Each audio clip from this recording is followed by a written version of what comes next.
Hi everyone. See, in the last class, I had discussed about the genetic engineering and bioprocess engineering. Okay, biotechnology हमने start किया है, जो कि बहुत ही useful chapter है आपका क्लास 12th बायोलॉजी में. ठीक है, और यहाँ से जो क्वेश्चंस है वो लॉन्ग फॉर्म में हमेशा आते हैं. तो कल मैंने आपको 2 पैराग्राफ एक्सप्लेन किया था. आज मैं आपको इसके बाद जो नेक्स्ट पैराग्राफ है उसको एक्सप्लेन करूंगी. ओके, तो देखिए यहाँ पे लिखा है, you probably appreciate the advantages of sexual reproduction over asexual reproduction. देखिए, आपको पता है कि जो सेक्सुअल रिप्रोडक्शन होता है, this is more advantageous than the asexual reproduction. The former provides opportunity variation for variation and formulation of unique combination of genetic setups, some of which may be beneficial to the organism as well as the population.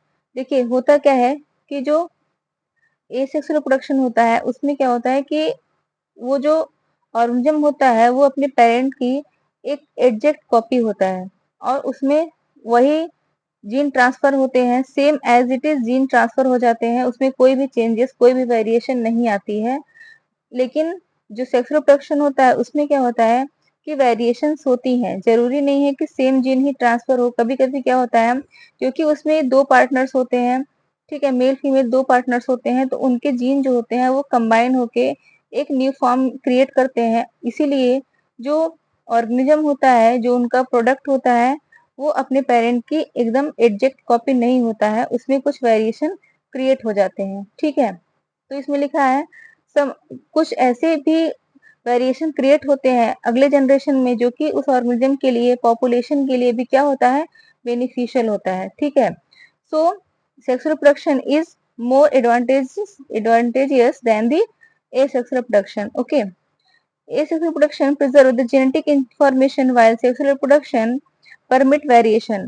इसमें हमने आपको पहले explain किया था कि asexual reproduction में जो genetic information होती है वो क्या होती है, एडजेक्ट होती है, और वो generation to generation same copy होती है. बट सेक्सुअल रिप्रोडक्शन में क्या होता है, उसमें वेरिएशन क्रिएट होते हैं. Now, traditional haploidization procedure used in plants and animal breeding very often lead to inclusion and multiplication of undesirable gene along with the desired gene. देखिए, पहले जो ट्रेडिशनल हाइब्रिडाइजेशन होता था, जब एक अलग अलग स्पीसीज का या फिर सेम स्पीसीज का जो हाइब्रिडाइजेशन कराते थे, तो उसमें होता था क्या कि उसमें 2 कैरेक्टर ट्रांसफर हो जाते थे. कुछ ऐसे कैरेक्टर भी ट्रांसफर होते थे जो कि अनडिजायर्ड थे. मतलब उस पेरेंट के अंदर अगर कोई डिफेक्टिव जीन है या फिर उसके अंदर कोई अनडिजायर्ड कैरेक्टर है, अनडिजायर्ड जीन है, तो वो भी नेक्स्ट जनरेशन में ट्रांसफर हो जाता था. तो हमें जो चाहिए था, हमें सिर्फ डिजायर्ड जीन ही चाहिए था, मतलब वही कैरेक्टर हम चाहते थे वो अगली जनरेशन में जाए, जो कि हमारे लिए बेनिफिशियल है. बट कुछ ऐसे भी कैरेक्टर ट्रांसफर हो जाते थे जो कि हमारे लिए क्या नहीं थे, बेनिफिशियल नहीं थे. ठीक है, तो ये एक ड्रॉबैक था किसका, ट्रेडिशनल हाइब्रिडाइजेशन का.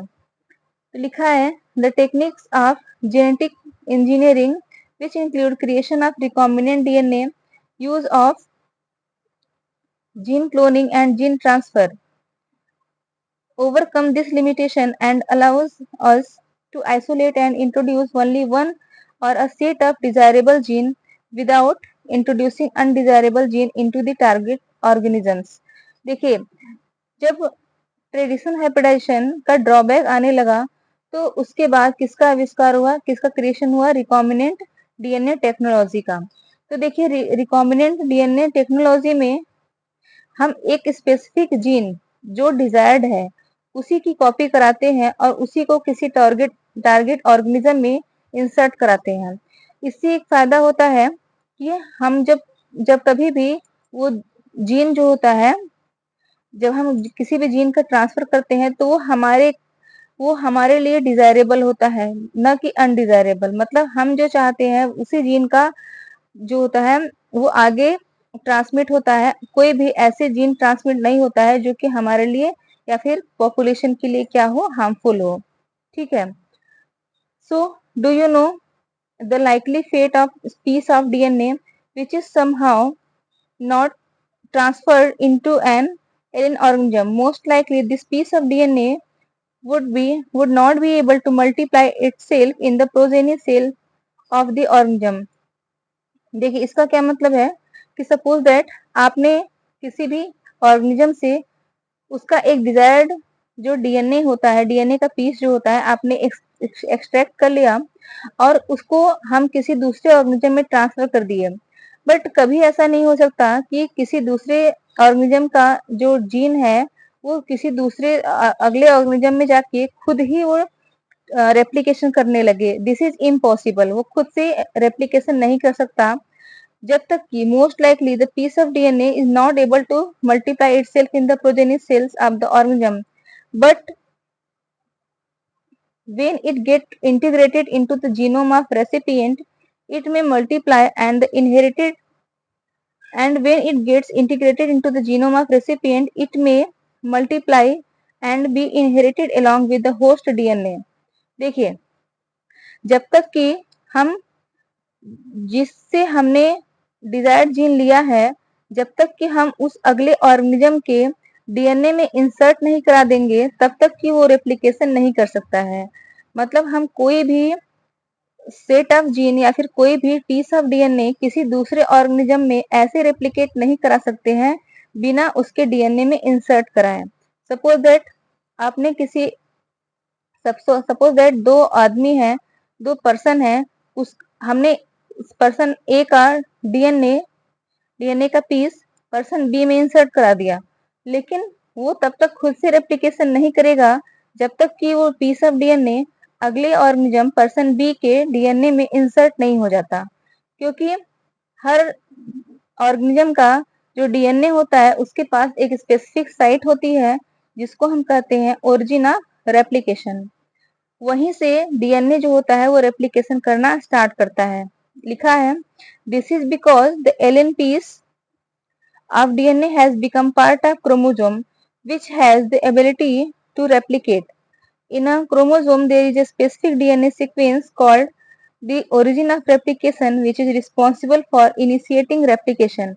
अभी हमने आपको बताया कि हर एक ऑर्गेनिज्म का जो डीएनए होता है, डीएनए तभी अपनी कॉपी बनाता है, तभी रेप्लिकेशन करता है जब उसके पास क्या होता है, एक साइट होता है, उस साइट को हम कहते हैं ओरिजिन ऑफ रेप्लिकेशन। तो अगर हम चाहते हैं कि किसी एक पर्सन का डीएनए दूसरे पर्सन के डीएनए में इंसर्ट करा के रेप्लिकेशन कराएं तो उसके लिए हमें अगले पर्सन के डीएनए में हमने जो लिया है उसको इंसर्ट करना पड़ेगा और उस साइट पे इंसर्ट करना पड़ेगा जहां से रेप्लिकेशन स्टार्ट होता है। This is called origin of replication. Therefore, for the multiplication of any alien piece of DNA in an organism, it need to be a part of chromosome which has a specific sequence known as origin of replication. Thus, an alien DNA is linked with the origin of replication so that the alien piece of DNA can replicate and multiply itself in the host organism. तो अभी हमने आपको यही बताया कि अगर आपने किसी दूसरे पर्सन के डीएनए को किसी अगले पर्सन के डीएनए में इंसर्ट करा दिया है और उस साइट पे इंसर्ट करा दिया है जहां से रेप्लिकेशन स्टार्ट होती है, जिसको हम ओरिजिन ऑफ रेप्लिकेशन भी कहते हैं, तभी तो वो क्रोमोसोम या फिर वो डीएनए जो है वो अपना नया कॉपी बनाएगा, अदरवाइज वो नहीं बनाएगा। This can also be called as cloning और making multiple identical copies of any template DNA. तो जैसे मान लीजिए हमारे पास सिर्फ एक पीस ऑफ डीएनए है और हम चाहते हैं, हमारे पास सिर्फ एक डिजायर्ड जीन है, तो हम चाहते हैं कि उसकी मल्टीपल कॉपी बनाए, तो उसके लिए हमें किसी ऐसे होस्ट को सिलेक्ट करना पड़ेगा जिसके डीएनए में ओरिजिन ऑफ रेप्लिकेशन हो और उसके डीएनए में हम उस डिजायर्ड जीन को क्या करते हैं, इंसर्ट करा देते हैं और जब उस होस्ट का डीएनए रेप्लिकेट करेगा उसके साथ साथ हमने जो इंसर्ट कराया है वो भी क्या करेगा, रेप्लिकेट करेगा। तो इस तरह हमको जो हमारा डिजायर्ड जीन है या फिर डिजायर्ड डीएनए है उसकी मल्टीपल कॉपीज मिल जाती हैं, क्योंकि जो हमारा पॉपुलेशन है वो बहुत ज्यादा है और किसी एक डिजायर्ड जीन को हम बहुत सारे लोगों में इंसर्ट नहीं कर सकते हैं, तो इसीलिए हमको उसकी मल्टीपल कॉपीज चाहिए होती है। तो उसकी मल्टीपल कॉपी हमें कब मिलेगी, जब वो पीस ऑफ डीएनए रेप्लिकेट करेगा। तो क्योंकि वो पीस ऑफ डीएनए रेप्लिकेट खुद से नहीं करेगा जब तक कि उसे हम किसी होस्ट में इंसर्ट नहीं करते हैं। जब हम उसे किसी होस्ट में इंसर्ट करा देते हैं, तो जब वो होस्ट का डीएनए रेप्लिकेट करेगा, तो उसके साथ-साथ हमने जो इंसर्ट कराया है वो भी क्या करेगा? रेप्लिकेट करेगा और उसकी जितनी बार डीएनए डिवाइड करेगा, उतनी बार ही हमें हमारा भी डीएनए मिल जाएगा, ठीक है? उसकी भी एक कॉपी मिल जाएगी। फिर लिखा है, let us now focus on the first instance of construction of an artificial recombinant DNA molecule. तो सबसे पहले हमें ये जानना होगा कि पहला आर्टिफिशियल रिकॉम्बिनेंट डीएनए मॉलिक्यूल कैसे बना। The construction of first recombinant DNA emerged from the possibility of linking a gene encoding antibiotic resistance with a native plasmid autonomously replicating circular extrachromosomal DNA of Salmonella typhimurium. Stanley Cohen and Herbert Boyer accomplished this in 1972 by isolating the antibiotic-resistant gene by cutting out a piece of DNA from a plasmid which was responsible for conferring antibiotic resistance.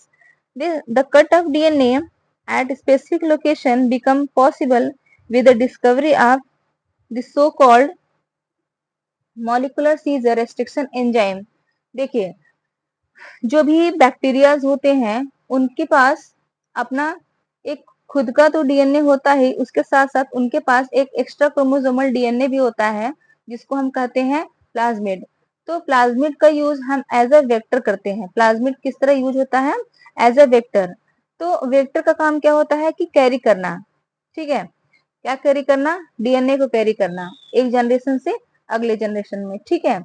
तो आज की class हम यहीं पे over करते हैं। Next class में हम आपको इसके आगे की जो भी प्रोसेसेस होती हैं डीएनए रेप्लिकेशन की या फिर जेनेटिक इंजीनियरिंग की, वो एक्सप्लेन करेंगे, ठीक है? Thank you.